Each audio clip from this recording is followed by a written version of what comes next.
Saúde os irmãos com a paz do Senhor, amém? Vamos orar para a gente iniciar nossa aula de hoje.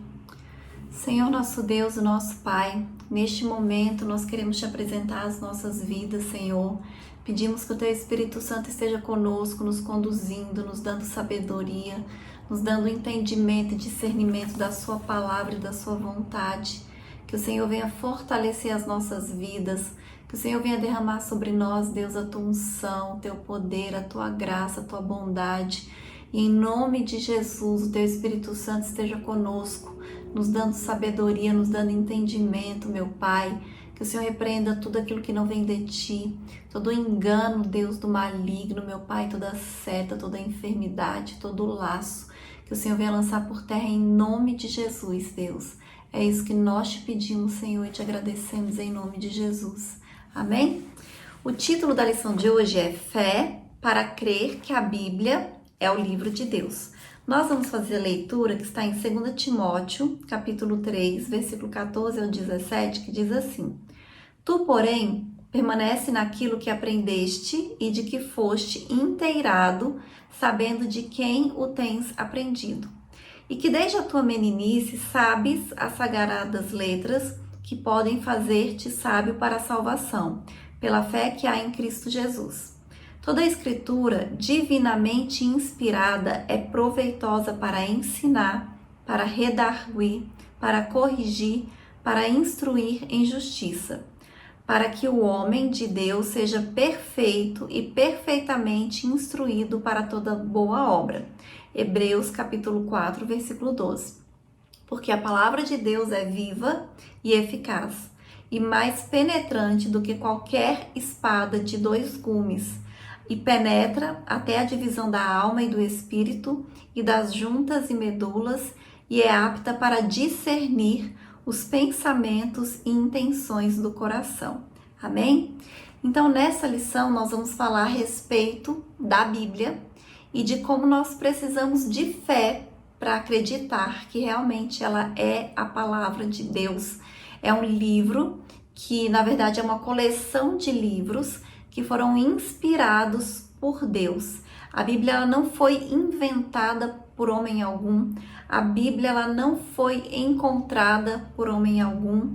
A Bíblia ela foi escrita ao longo de muitos anos por vários homens de Deus, inspirados por Deus, mas ela continua, é atual, ela é viva, ela é eficaz, como nós lemos aqui no texto de abertura.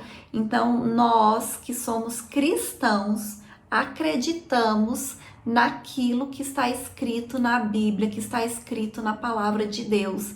E mesmo que se levantem homens querendo contradizer, querendo colocar em dúvida o que está escrito na Bíblia, nós confiamos que ela é a palavra de Deus, porque ao longo da história, ao longo dos anos, a gente conhece, né, os benefícios espirituais, e não só espirituais, mas em todos os sentidos, da gente acreditar, da gente cumprir, da gente obedecer aquilo que está escrito na palavra de Deus.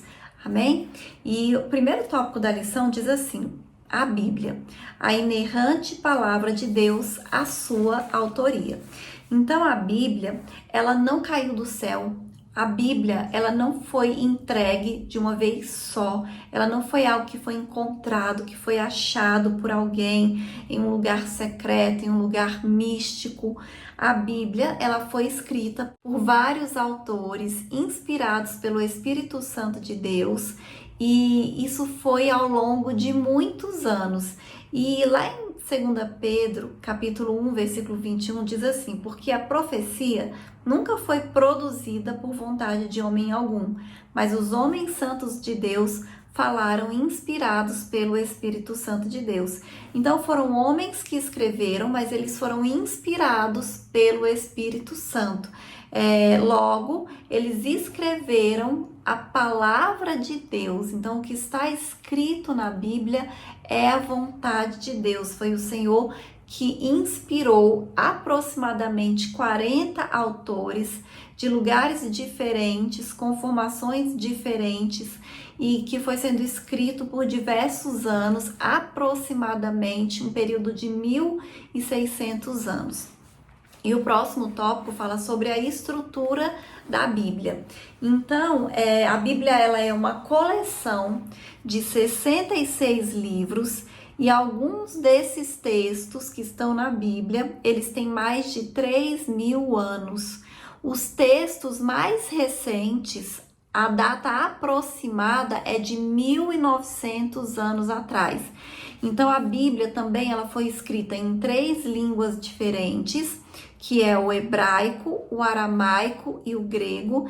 Então, o Antigo Testamento, a maioria dele foi escrito em hebraico, somente algumas partes foram escritas em aramaico, que estão nos livros de Esdras, Jeremias e Daniel. Já o Novo Testamento, ele foi escrito em grego, e toda a Bíblia, ela é uma inspiração divina. E a gente encontra na Bíblia unidade.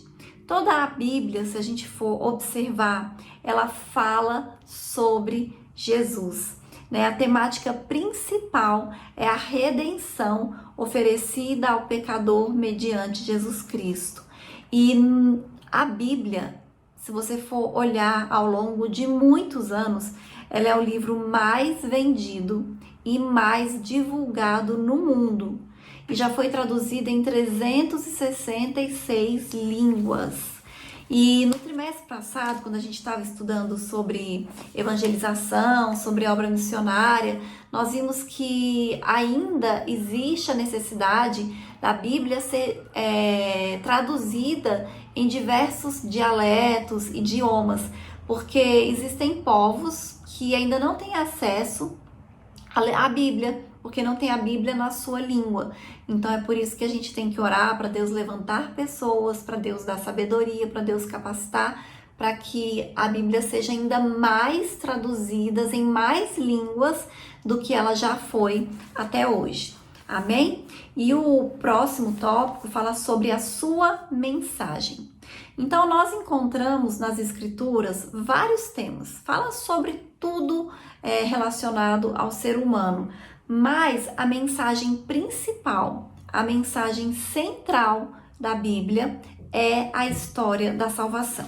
Se a gente vê em Gênesis, já fala a respeito da redenção e da salvação no exato momento que o homem pecou, né? O Senhor já fala que iria enviar, né, alguém para nos salvar, para esmagar a cabeça da serpente. E se a gente for ver a Arca de Noé, ela tem esse contexto de Jesus também, a história de Jonas, o sacrifício de Isaac, o próprio Moisés, que foi ali o libertador do povo do Egito da escravidão. Então um bebezinho que foi perseguido logo no seu nascimento e que foi criado no Egito, né, que foi ali salvo no Egito. Ele estava sendo perseguido pelo povo egípcio, mas ao mesmo tempo ele foi salvo pelos egípcios, porque ele foi criado pela filha de Faraó, exatamente como Jesus, né, que nasceu, foi perseguido no seu nascimento, teve que fugir para o Egito. Então, assim, a gente vê em toda a Bíblia, a mensagem central é Jesus. Se você procurar, se você ler com mais atenção, se você for buscar profundamente, você vai ver que sempre remete a Jesus. A gente já teve muitos anos atrás uma revista que nós falamos sobre a construção do templo. E aí a gente vai ver que o templo também, vários elementos dele remetem a Jesus. Então, assim, toda a Bíblia, de Gênesis a Apocalipse, falam de Jesus, da obra da salvação, da obra da redenção. Então é importante a gente ressaltar que essa missão da salvação, esse texto da salvação, essa mensagem da salvação, ela tem 3 elementos comuns. Jesus, que é aquele que traz a salvação, o meio da salvação e os herdeiros da salvação.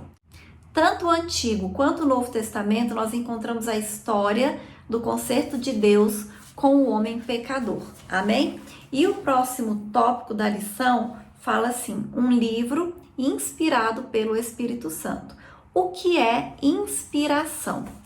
Então Deus, ele usou pessoas comuns, pessoas normais, pessoas falíveis como nós, para escrever o seu livro, que é o único capaz de transformar o ser humano por inteiro. E esses homens que escreveram a Bíblia, eles escreveram segundo a orientação do Espírito Santo. E nós cremos na inspiração plenária das Escrituras, ou seja, as palavras usadas pelos autores, assim como a forma gramatical, foram inspiradas e dirigidas pelo Espírito Santo de Deus.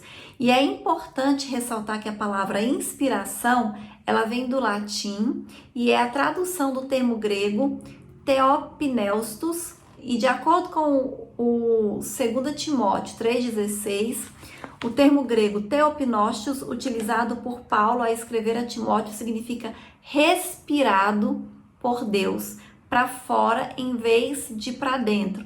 Então é divinamente expirado em vez de inspirado, ou seja, é colocando para fora, é Deus transmitindo a sua mensagem, a mensagem da salvação.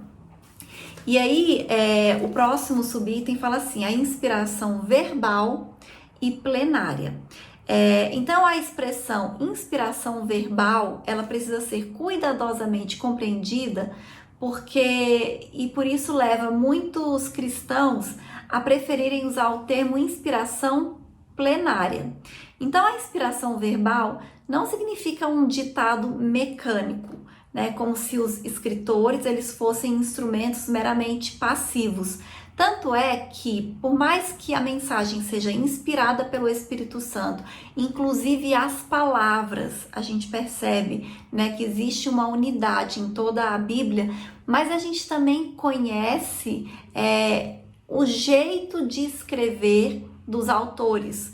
Tanto é que, por exemplo, no livro de Salmos, tem muitos salmos que a gente não sabe assim exatamente quem é a autoria, mas pela maneira de escrever, a maneira que o salmo foi escrita, alguns historiadores, alguns teólogos, alguns estudiosos supõem que seja determinada pessoa por causa da maneira que escreve. Então, apesar de ter sido inspirada por Deus, inspirada pelo Espírito Santo, dá para reconhecer a maneira que o autor escrevia. Amém? E o que é essa inspiração verbal e inspiração plenária da Bíblia? É a doutrina que assegura ser a Bíblia, em sua totalidade, produto da inspiração divina. Plenária quer dizer que todos os livros da Bíblia, sem qualquer exceção, foram igualmente inspirados por Deus. E verbal, o Espírito Santo guiou os autores não somente quanto às ideias, mas também quanto às palavras dos ministérios e concerto do Altíssimo.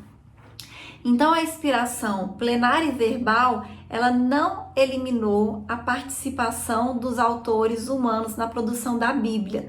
Como eu disse, a gente consegue perceber a maneira de escrever dos autores, de Paulo, de Lucas, de Tiago, de Mateus. Então, nos próprios evangelhos, apesar deles terem sido inspirados por Deus, e a gente percebe que cada autor tem um jeito próprio de escrever. Então, tem traços pessoais na escrita dos textos bíblicos. E se no profeta Isaías, por exemplo, a gente se depara com um estilo mais clássico, em Amós a gente encontra uma prosa mais simples e humilde. Então, assim, a gente consegue identificar essas características pessoais, apesar de o texto ter sido inspirado pelo Espírito Santo, inclusive com palavras específicas. Amém? E o próximo tópico, o subitem, diz assim: a necessidade de interpretação. Então, há pessoas que buscam desacreditar a fé cristã e que citam textos da Bíblia fora do contexto. e aí fazem interpretações particulares, interpretações completamente errôneas. E é importante a gente ter a consciência de que as escrituras, elas só podem ser explicadas pelas próprias escrituras. Então, os textos bíblicos, eles devem ser interpretados de maneira correta. Quando a gente lê o contexto, a gente entende muito mais e muito melhor. É lógico que algumas vezes um versículo fala ao nosso coração, mas se você quer entender realmente o que está sendo transmitido, em muitas ocasiões você lê um capítulo, 2, 3, para você entender. E às vezes você vai fazendo ligação até de um livro da Bíblia com o outro. Então às vezes você pega uma coisa que está em um livro e te ajuda a entender o que estava escrito em outro livro. Então tá tudo interligado e a gente precisa conhecer o contexto, conhecer o texto inteiro para a gente entender o que realmente o Senhor estava querendo transmitir, o que o Senhor estava querendo nos ensinar, o que o Senhor estava querendo falar. E uma saudável interpretação bíblica deve levar em consideração a fidelidade do texto bíblico, a intenção do autor sagrado e a sua aplicação cristocêntrica. Então, até, por exemplo, tem muitos, hoje em dia, a gente tem algumas bíblias que elas são mais próximas do original, né? O hebraico e o grego. E quando a gente lê essas bíblias mais originais, a gente entende melhor. E quem lê em hebraico entende melhor ainda. Tem um pastor que eu gosto muito, o nome dele é Joseph Prince, ele é de Singapura. Então ele faz pregações explicando a palavra de Deus e ele conhece o hebraico. Então tem muitas coisas que ele consegue explicar, que ele consegue enxergar, que nós que fazemos a leitura no português não conseguimos ver, não conseguimos perceber. Então, assim, quanto mais a gente estuda a palavra de Deus, melhor a gente entende e mais a gente aprende. Amém? E o próximo tópico diz assim: a atualidade da Bíblia, questões éticas e morais. Então, mesmo se tratando de um texto muito antigo, a Bíblia ela é extremamente atual e ela tem respostas que nós precisamos para muitas questões éticas e morais dos nossos dias atuais, como por exemplo, o aborto, a eutanásia, as questões de gênero, o casamento. E por quê? Porque a Bíblia ela é um livro de princípios. E os princípios, eles são atemporais. Não importa o tempo que passou, um princípio é um princípio, ele não muda. E quando a gente cumpre princípios, os princípios que estão na palavra de Deus, o Senhor, por causa da sua fidelidade, ele nos abençoa. Então, a questão que a gente vê com frequência, né, apresentada por algumas pessoas em relação à atualização da Bíblia, é o fato que, segundo essas pessoas, algumas doutrinas bíblicas não cabem mais na vida do homem de hoje, né, no nosso mundo atual. Mas, como eu disse, princípios, eles são atemporais, então não importa quantos anos se passaram, um princípio vai ser sempre um princípio. E a gente vê isso mesmo, né? A gente vê pessoas famosas, artistas, muitas vezes falando isso, que a Bíblia precisa ser reescrita, né? Porque ela está ultrapassada. Na verdade, quem está ultrapassado é essa pessoa que está falando isso, né? É com certeza uma pessoa que está sendo usada pelo maligno para influenciar negativamente a vida de milhares de pessoas. E a própria Bíblia, ela já nos alerta sobre isso. Fala que viriam tempos onde as pessoas elas iam querer adaptar, né, a palavra de Deus ao seu modo de vida, fala de sofismos, fala de coisas assim que nós temos que resistir. Então nós precisamos conhecer e acreditar na palavra de Deus, e tudo isso é um ato de fé.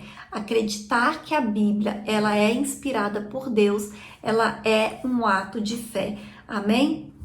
E hoje em dia, especialmente, a gente tem que ter muito cuidado, porque esses ensinos contrários e questionando, colocando em dúvida a palavra de Deus, está muito assim na mídia, mas também está nas escolas, nas universidades, escolas de todos os níveis, né? Ensino médio, ensino fundamental.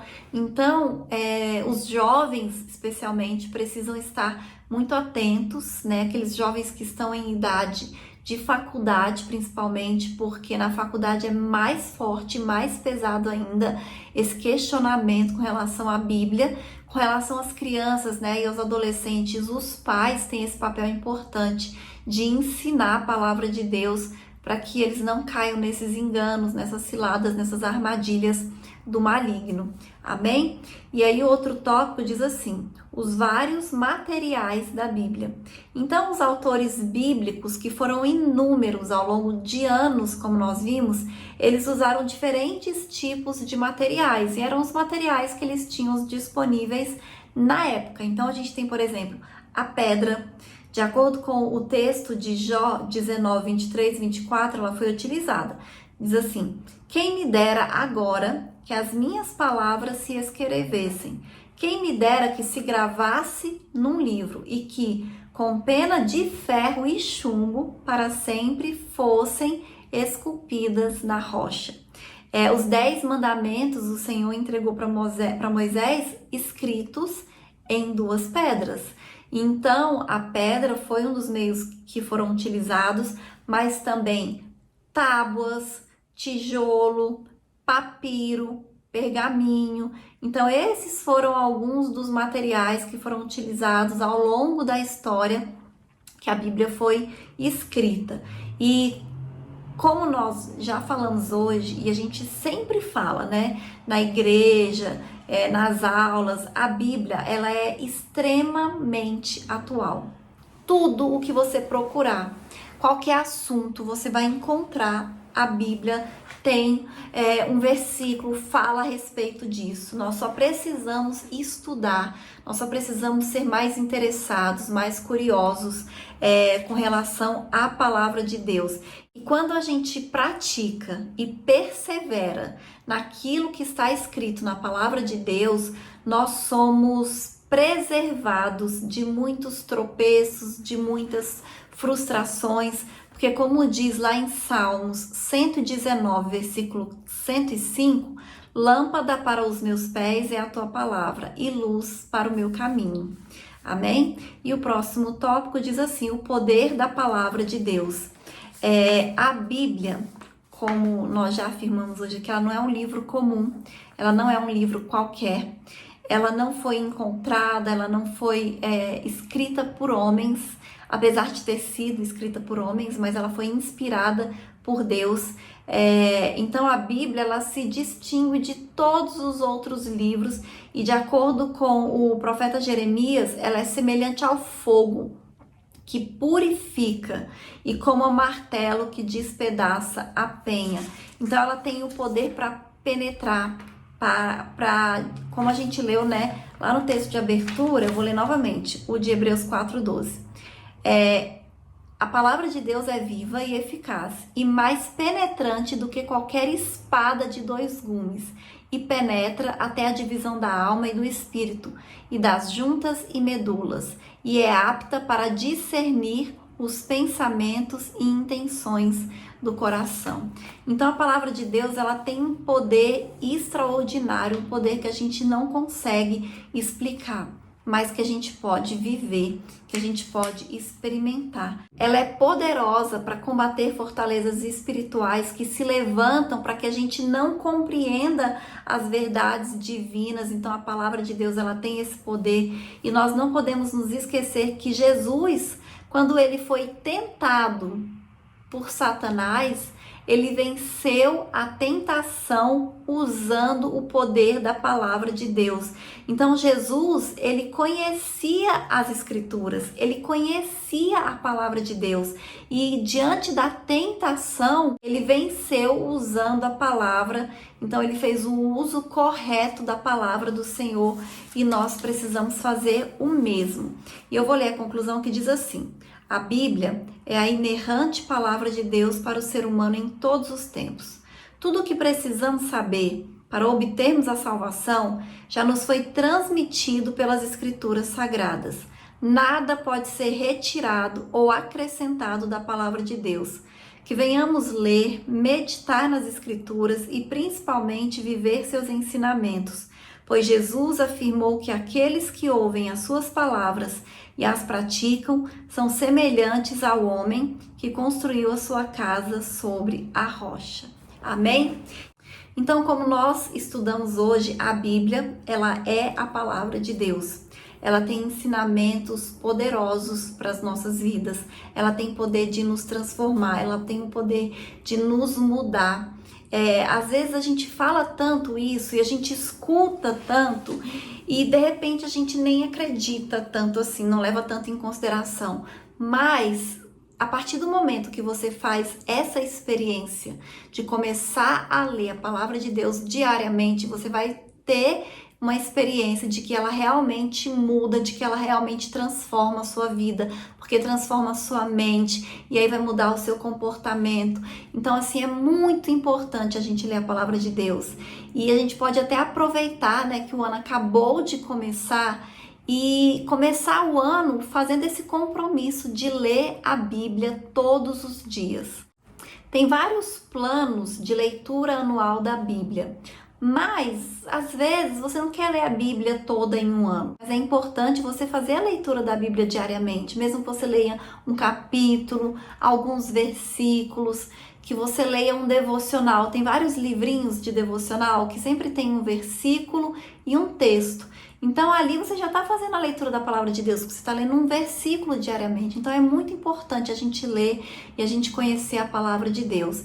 Então, que os irmãos assumam esse compromisso com o Senhor, né? Que ainda não tem esse hábito de ler a Bíblia diariamente, né? Que comece a desenvolver esse hábito, faça disso assim um compromisso mesmo com o Senhor.